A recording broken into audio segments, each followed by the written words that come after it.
नहमदो व नुसल्ली अला रसूलिहिल करीम अम्मा बाद औज़ु बिल्लाहि मिनश शैतानिर रजीम बिस्मिल्लाहिर रहमानिर रहीम अल्लाहुम्मा रब्बि इश्रह ली सदरी व यस्सिर ली अमरी वहलुल उक़दतम मिन लिसानी यफ़क़हू क़ौली रब्बि ज़िदनी इल्मा अल्लाहुम्मा सल्लि अला सय्यिदना मौलाना मुहम्मदिन बारिक वसल्लिम सल्लु अलैहि सलातो व सलामन अलैका या रसूल अल्लाह सल्लल्लाहु ताला अलैहि वसल्लम।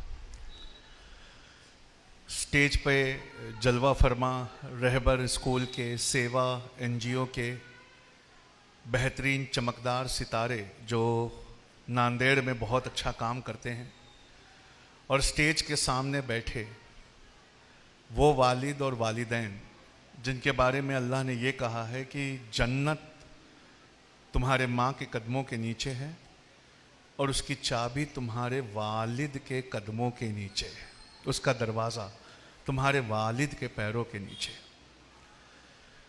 देखिए, एकदम सीधी सीधी बात करते हैं, मुझे भी फ्लाइट पकड़ना है, एकदम काम की बात से शुरू करते हैं। हम जिस दुनिया में पैर रख चुके हैं वो दुनिया उस दुनिया से बिल्कुल अलग है जिस दुनिया में आप पैदा हुए थे। आपका बच्चा जिस दुनिया में कदम रखेगा वो दुनिया आपकी दुनिया से बिल्कुल अलग है। आप जब पैदा हुए थे तो एक फैमिली थी, ये जब पैदा हुए हैं तो एक फैमिली जो हाथ में मोबाइल लेकर बैठी है वो है। आप जब पैदा हुए थे तो खाने पर अच्छी बातें होती थी, लाइट जाने पर एक दूसरे से सच में मुलाकातें होती थी। ये जिस दुनिया में पैदा हुए हैं वहां पर बैठते तो ये अपने वालिद के बाजू हैं, लेकिन जैसे रसूलुल्लाह ने बताया था कि वो बैठेगा अपने वालिद के करीब पर उससे कई 100 किलोमीटर दूर होगा। हम बैठे तो उसी सोफे पर है जिस सोफे पे हमारे माँ बाप बैठे, पर हमारे हाथ में एक मोबाइल है जिससे हम कई 100 किलोमीटर दूर अपने दोस्त से बात कर रहे हैं। आपके ज़माने में पढ़ना और नौकरी मिलना आसान था क्योंकि आपका मुकाबला नांदेड़ के बाकी लोगों से था। इनके ज़माने में वो बहुत मुश्किल है क्योंकि इनका मुकाबला इंसानों से नहीं है, सोचने वाली मशीनों से। इनका मुकाबला आर्टिफिशियल इंटेलिजेंस से है, इनका मुकाबला मशीन लर्निंग से है, खुद सीखने वाली मशीन से इनका मुकाबला है। आपके बचपन की यादें वो आपके जहन में अभी तक ताजा है, और इनके जहन में कोई चीज अगर ताजा भी होना चाहे तो इतनी इंफॉर्मेशन दिन भर में ये पढ़ते हैं और इतनी इंफॉर्मेशन से ये मोबाइल और लैपटॉप से गुजरते हैं कि अगर वो याद भी उसको बनाना चाहे तो वो याद नहीं बनती। उनका दिमाग हमेशा पूरा भरा रहता है। एज अ वालिदैन ये आपकी पहली ड्यूटी है जहां से मैं आपको पहला सबक देना चाहता हूं। हम में से जो भी बना और कुछ लोग बहुत कामयाब हुए, उनकी कामयाबी के पीछे पहला फॉर्मूला यह था कि उनका दिमाग बहुत शांत और स्टेबल था। आपके सामने सबसे बड़ा चैलेंज जो आने वाला है अपने बच्चों को लेकर वो ये है कि उनका दिमाग, उसे शांत, उसे स्टेबल हम कैसे करें। क्योंकि आपके बच्चे का दिमाग सब कुछ होगा आने वाले जमाने में, बस वो शांत और स्टेबल नहीं हो। क्यों? हर सेकंड, हर क्लिक पर कोई नई बात उसके सामने आकर खड़ी हो जाए। दिमाग को शांत करना, स्टेबल करना और किसी चीज पर फोकस करना, ये आपकी तरबियत का पहला सबक होगा। दूसरा, हमें किसी ने बचपन में यह नहीं बताया था कि कुछ चीजें इंसान के हाथ में होती हैं और कुछ चीजें इंसान के हाथ में नहीं होती। दो लिस्ट बननी चाहिए, वो जो हमारे हाथ में है, वो जो हमारे हाथ में नहीं है, और मेहनत हमेशा उसी पे करना चाहिए जो हमारे हाथ में है। जो हमारे हाथ में नहीं है उसी को अल्लाह पे छोड़ना चाहिए। लेकिन आप और मैं भी कुछ हद तक ऐसे जिंदगी में बड़े हुए जहां हम उन चीजों पर मेहनत करते रहे जो हमारे हाथ में नहीं थी। मिसाल के तौर पर इज्जत, मिसाल के तौर पर दौलत, मिसाल के तौर पर शोहरत, ये सब अल्लाह के हाथ। हमारे हाथ में मेहनत है, हमारे हाथ में ध्यान लगाना है, लगन लगाना है, पूरी तरह डूब कर पढ़ना है। ये बात हमें किसी ने बचपन में नहीं समझाई थी कि देयर आर टू लिस्ट।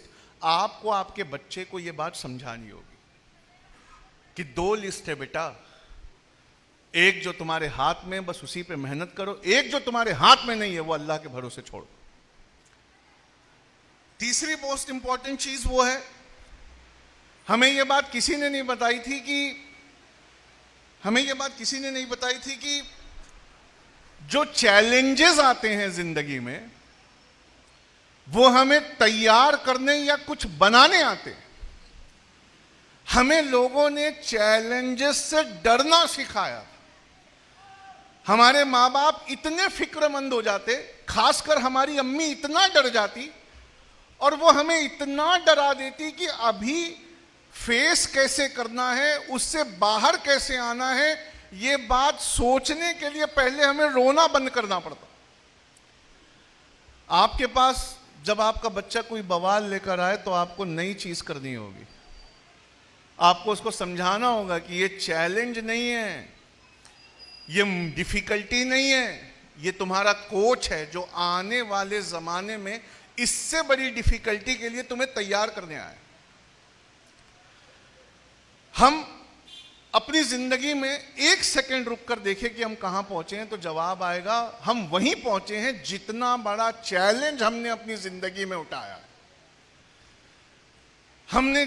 हम जब बड़े हो रहे थे तो जितना बड़ा चैलेंज हमने लिया वहां तक हम गए और वैसा बनकर रह गए, और उसके बाद से कोई तरक्की नहीं हुई, क्योंकि उसके बाद से हमने अपने कंफर्ट जोन को ढकेला नहीं। आपको आपके बच्चे को यह बात सिखानी होगी कि कंफर्ट जोन को लगातार ढकेलते रहना पड़ता है, उसे बड़ा करना पड़ता है। आपके जमाने में आपके टीचर को सारे आंसर नहीं आते थे। आप अपने बारे में छोड़ दीजिए, आपके टीचर को भी सारे आंसर नहीं आते थे। आज के जमाने में दुनिया का कोई भी सवाल सिंगल क्लिक दूर है। दुनिया का कोई भी जवाब, किसी के घर का पता, कोई कुरान की आयत, कोई हदीस, कोई जानने वाली चीज, हर चीज एक सिंगल क्लिक पर इस दुनिया में समेट कर आ गई। आपके जमाने में वैसा नहीं था, इनके जमाने में यह है। आपके जमाने में मुकाबला आपके स्कूल के बाकी लोगों से था, इनके जमाने में यह मुकाबला इस मोबाइल से। जब तक कि आप उनको इस मुकाबले के लिए तैयार नहीं करेंगे वो कहीं नहीं जा रहे, वो कहीं नहीं जा रहे। आपके जमाने में नौकरी करना बहुत बड़ी बात थी, और नौकरी करने वालों के लिए एक लाइन है मेरे पास, अच्छे पैकेज पे नौकरी करने वालों से कभी मुलाकात की है? अच्छे पैकेज पर नौकरी करने वालों से कभी मुलाकात की है? जवाब है हां, रॉन्ग। जो अच्छे पैकेज पे नौकरी करते हैं उनके पास मुलाकातों का टाइम नहीं होता। उनकी मौत 25 की उम्र में हो जाती है, सिर्फ कफन दफन 60-70 में होता है। क्यों? उनकी नौकरी से सिर्फ उनको या उनकी बीवी को या उनके बच्चों को फर्क पड़ता है।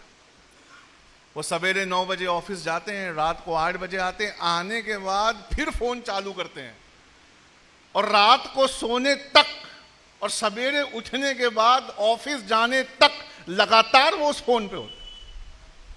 न वो समाज के किसी काम आते हैं, न किसी की तरक्की के लिए किसी को इंस्पायर करते हैं। हाँ, ये है कि माँ बाप बड़े फक्र से उनका पैकेज सुनाते, अरे मेरा बेटा 18 लाख रुपए साल पर है।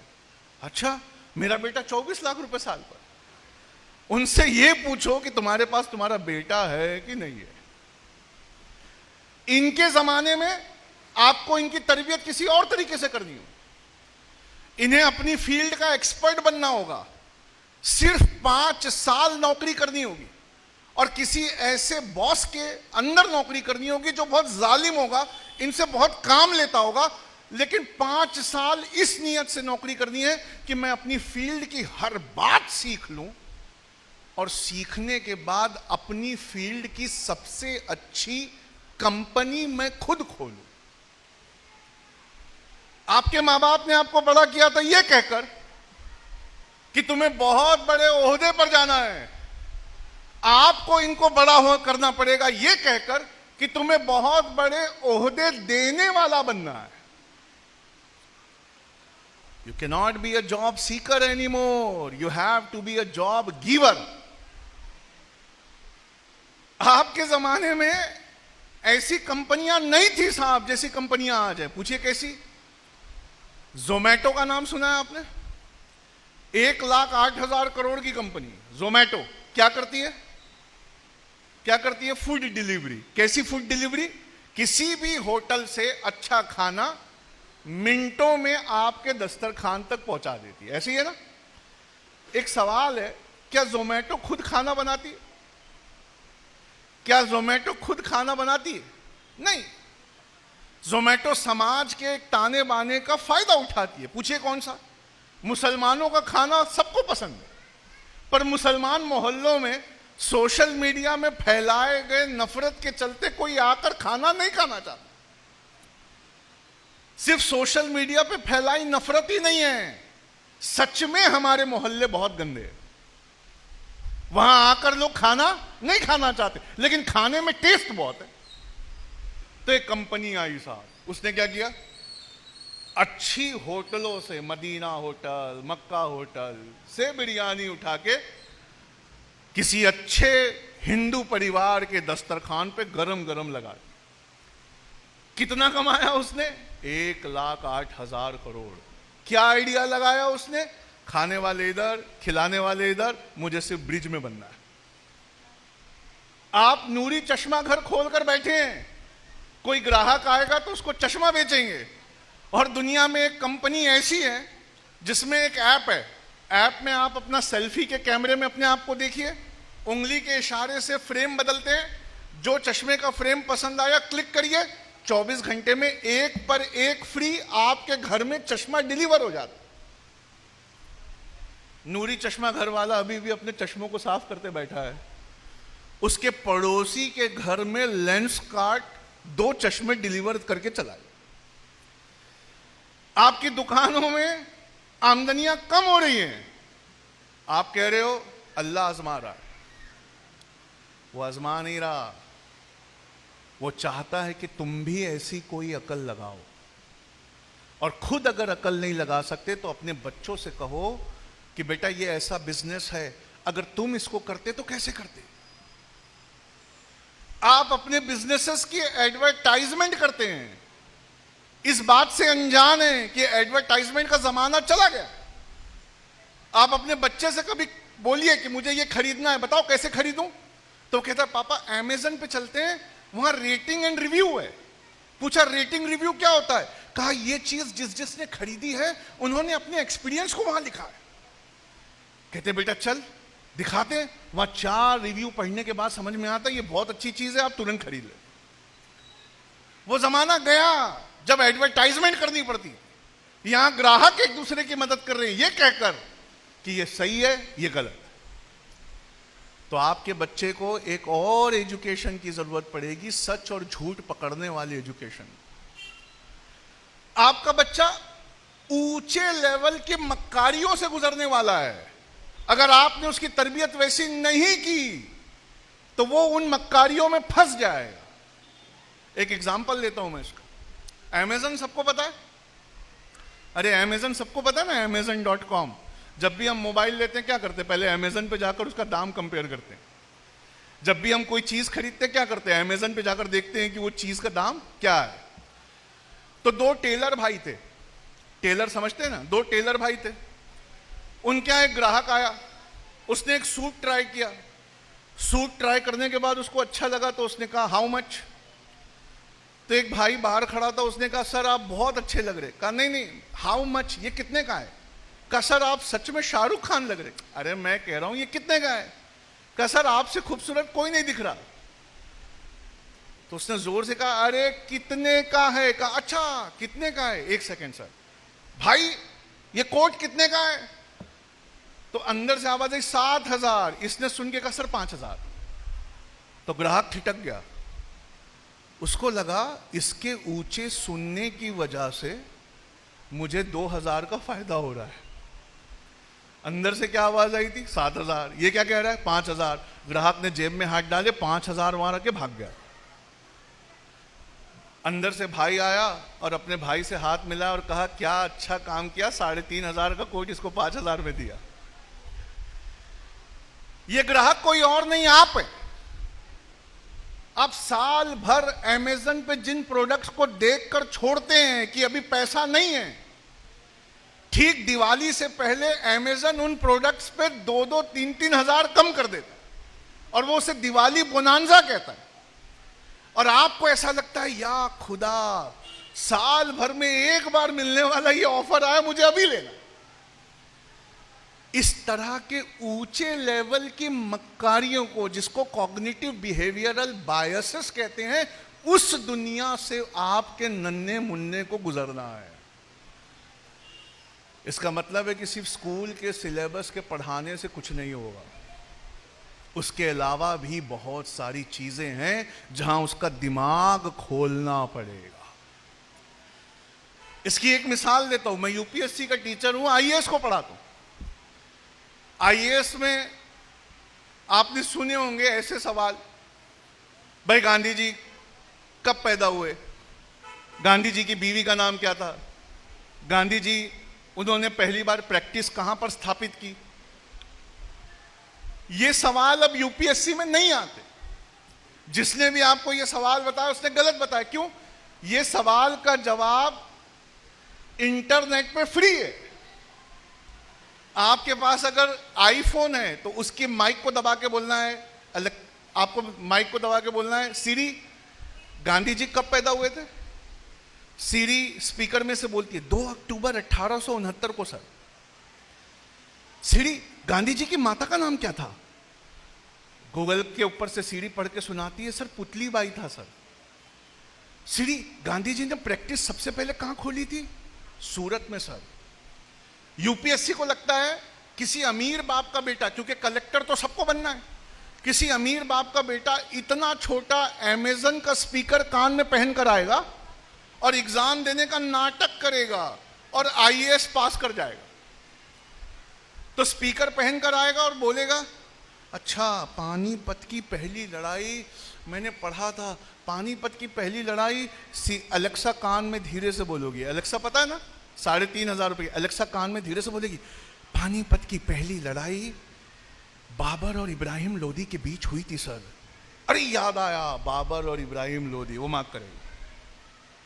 पानीपत की दूसरी लड़ाई, दूसरी सर अकबर और हेमू विक्रमादित्य, हाँ मुझे याद आ गया।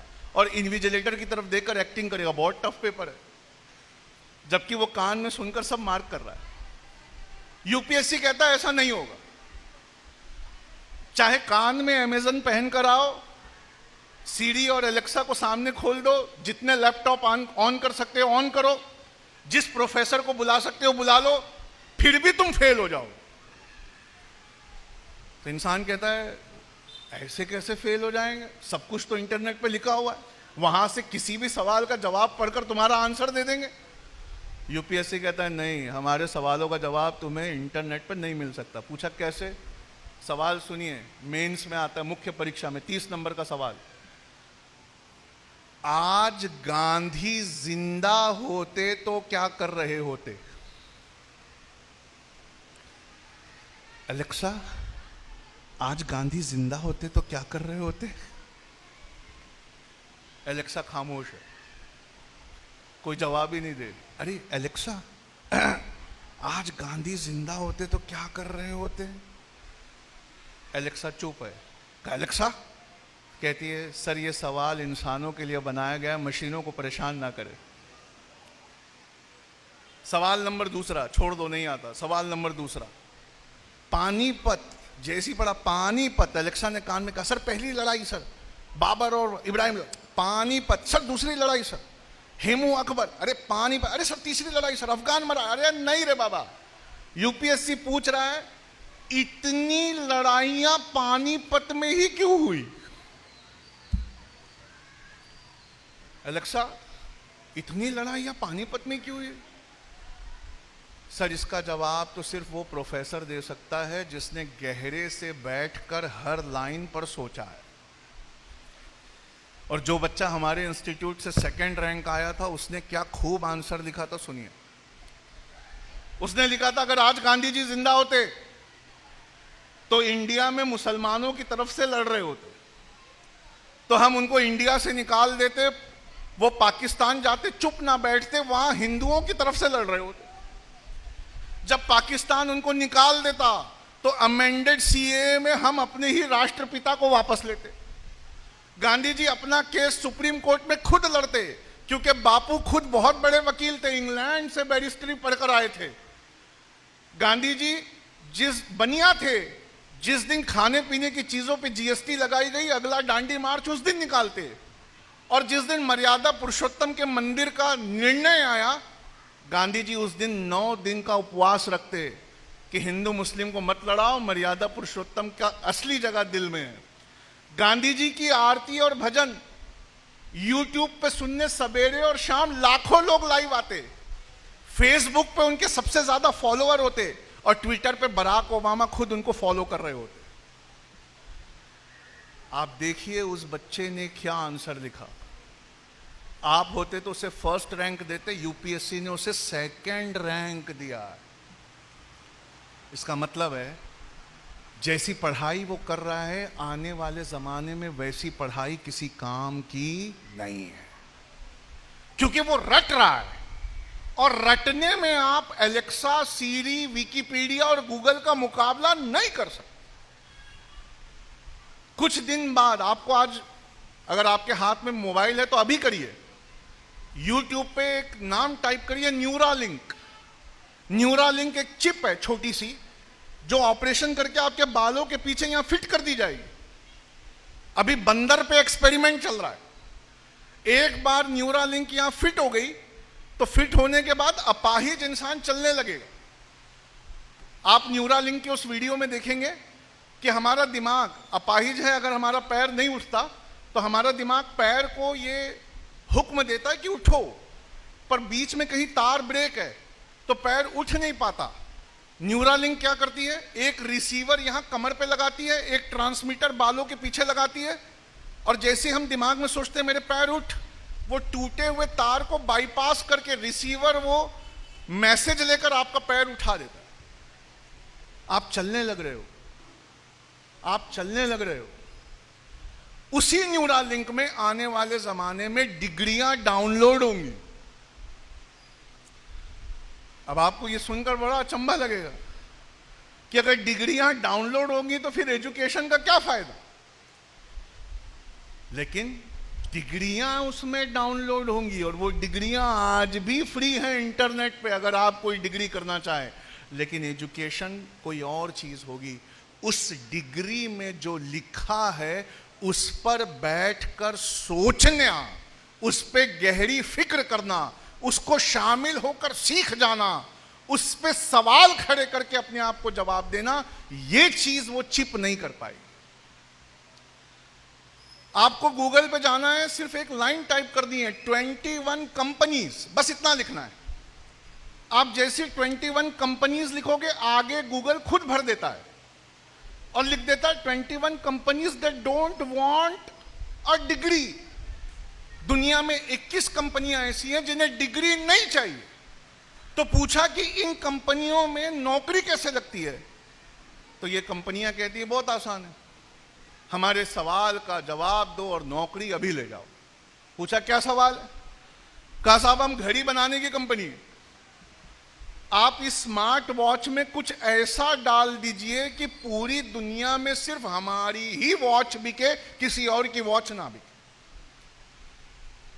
इंटरव्यू में बस आपको इतना बताना है कि आप जब इस कंपनी को ज्वाइन करेंगे, वॉच बनाने वाली कंपनी को ज्वाइन करेंगे, तो आप इस वॉच में ऐसा क्या डालोगे। तो जिसने वहां जवाब दिया उसने क्या शानदार जवाब दिया था। उसने कहा कि बॉडी का टेम्परेचर लेती है एप्पल की घड़ी, खून के अंदर का ऑक्सीजन लेवल बताती है एप्पल की घड़ी, बैठे बैठे आपका ईसीजी लेती है एप्पल की घड़ी, आपका कोलेस्ट्रॉल चेक करती है एप्पल की घड़ी, अगर आपने किसी बॉल को मारा, बॉल हवा में है, कितने फीट दूर जाके गिरेगा पहले बताती है एप्पल की घड़ी, आप कितना घंटे सोए, उसमें कितनी गहरी नींद सोए वो बताती है एप्पल की घड़ी, दवा खाने के वक्त अलार्म बजाती है, हाथ झनझनाता है कि दवा खाने का वक्त हो गया, वो बताती है एप्पल की घड़ी। और ये जवाब जिसने इंटरव्यू में दिया था उसे सिर्फ नौकरी नहीं मिली, एप्पल ने ये घड़ी बनाई और सारी दुनिया में one of the best selling watches में है ये एप्पल की घड़ी। इसका मतलब है आने वाले जमाने में वो बिस्लेरी ज्वाइन करेगा तो बिस्लेरी की कंपनी उसके सामने बॉटल रख देगी और कहेगी ये हमारी बॉटल है, बताओ इस बॉटल को हम और ऐसा क्या करें कि सिर्फ दुनिया में हमारी बॉटल बिके। अब वो बेचारा रट रट कर पास हुआ था, वो बेचारा एग्जाम के लिए पढ़ता था, उसने कभी दिमाग लगाया ही नहीं। उसकी टीचर ने कहा इतना रट के आ जाओ, इसी में से सवाल आए, वो उतना ही रट कर चला गया। तो कोई था जिसने इंटरव्यू में बोला कि बड़ी बॉटल पूरी खत्म नहीं होती, लोग पीने के बाद इतना बचा हुआ पानी हाथ में लेकर घूमते हैं, तो हमें बिस्लेरी की बोतल छोटी कर देना चाहिए। आज आप देखते हैं बिस्लेरी की बोतल छोटी है, किसी ने कहा नहीं बोतल का गोल आकार सबके पास है, हमें बूंद की तरह बनाना चाहिए। तो आज आप देखते हैं बिस्लेरी की छोटी और मोटी बोतल वो लेकर लोग घूमते हैं। लेकिन अब सवाल बिस्लेरी के सामने फिर से है, हम ऐसा और क्या करें कि बिस्लेरी बिकना बंद ना हो। तो वो इंटरव्यू के लिए सबको बुला लेते हैं, बिठा लेते हैं, कहते बताओ कि सिर्फ बिस्लेरी का पानी पीना बिकना चाहिए, ऐसा क्या करना चाहिए। तो जो बच्चा उसमें ये जवाब देता है कि साहब ढक्कन के अंदर ना हमें battery operated ultra violet purifier लगाना चाहिए, और बिस्लेरी को सिर्फ पानी नहीं, पानी की बोतल बेचने पर भी फोकस करना चाहिए। मैंने पानी भरा, बोतल लगाई, battery operated ultra violet purifier का बटन दबाया, कैसा भी पानी पीने लायक 10 मिनट में हो गया। बिस्लेरी कहती तुम मेरे यहां नौकरी करो, तुम आ जाओ। ये है नए जमाने की डिमांड, वो डिग्री नहीं है जिस डिग्री के लिए हम अपनी जान दे रहे हैं, हमारे अब्बा कर्जे में जा रहे हैं। डिग्री वाले घरों में बैठे हैं, दिमाग लगाने वाले, सोच कर पढ़ने वाले, वो बड़ी से बड़ी ओहदों पे नौकरियां कर। स्कूल में 99% लाने वाला यूपीएससी नहीं निकाल पा रहा है, क्यों? वो एलेक्सा की तरह पढ़कर गया था। क्या? पहली पानीपत की लड़ाई, दूसरी पानीपत की लड़ाई, गांधी जी कब पैदा हुए थे, उसने कभी बैठकर सोचा ही नहीं कि गांधी जी का सच में क्या योगदान है। अगर वो नहीं होते, अगले साल क्वेश्चन आया था कि अगर गांधी नहीं होते तो भारत का क्या होता। उस साल ये क्वेश्चन आया था अगर आज गांधी जिंदा होते तो क्या कर रहे। हमारा बच्चा मदरसे जा रहा है, हाफिज कुरान बन रहा है, वो हदीस याद कर रहा है, वो आलिम बन रहा है। किसी आलिम से इज्जत, उसका मर्तबा, किसी हाफिज कुरान की कितनी तारीफ होना चाहिए, जन्नत के दरवाजे खुल जाते हैं। ऐसे ही होता है ना। लेकिन मैं कुरान क्यों रटूं जब कुरान की जो आयत मुझे चाहिए वो सिंगल क्लिक पर गूगल खोल के देता। गूगल से मैं कुरान पाक की कोई भी आयत तिलावत भी करवा सकता हूं, पढ़वा भी सकता हूं, उसमें से रेफरेंसेस ले भी सकता हूं। इस्लाम 360 ऐप है तो उसमें से फिका भी ढूंढ सकता हूं। लेकिन गूगल एक चीज नहीं कर सकता, और वो क्या है? गूगल उस आयत पर बैठकर मसले नहीं सोच सकता, उसकी तैयारी अपने बच्चे की करवानी। गूगल उस आयत को जिंदगी में क्या एप्लीकेशन है वो नहीं बता सकता, वो तैयारी हमें अपने बच्चे की करवानी। कई माएँ यहां बैठी हैं जिनके छोटे से बच्चे उनकी गोद में, उन बच्चों के बारे में एक बात बताता जाऊं।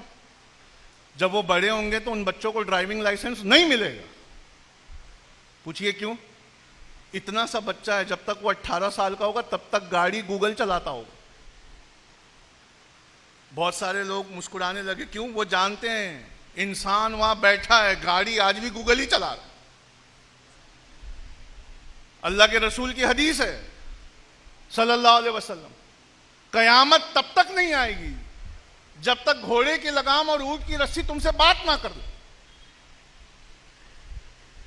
सहाबी इकराम ने सुना होगा तो सोचा होगा कि अच्छा, एक घोड़े की लगाम हमसे आएगी जो हमसे बात करेगी, एक ऊंट की रस्सी आएगी जो हमसे बात करेगी। अल्लाह के रसूल मुस्कुरा दिए होंगे सल्लल्लाहु अलैहि वसल्लम। क्यों?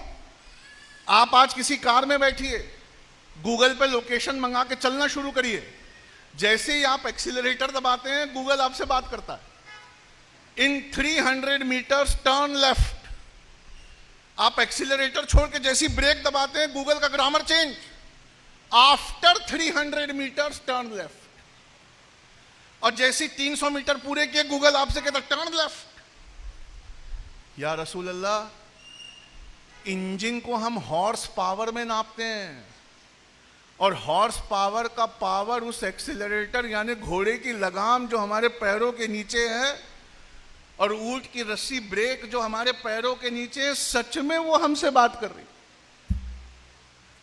सच में वो हमसे बात कर रही। इस दुनिया और इस जमाने में आपको अपने नन्हे मुन्नों को बड़ा करना है। इसके चैलेंजेस और हैं, इसकी समझ और है। ये रिवायती एजुकेशन से हटकर बढ़कर कुछ करना पड़े। बस इसी बात को समझाने में इतने दूर से आया। आपको अपने बच्चों को, खासकर सारी कम्युनिटी के लोग यहां हैं, लेकिन मुसलमानों से कह रहा हूं, कुछ बेचना सिखाना पड़ेगा।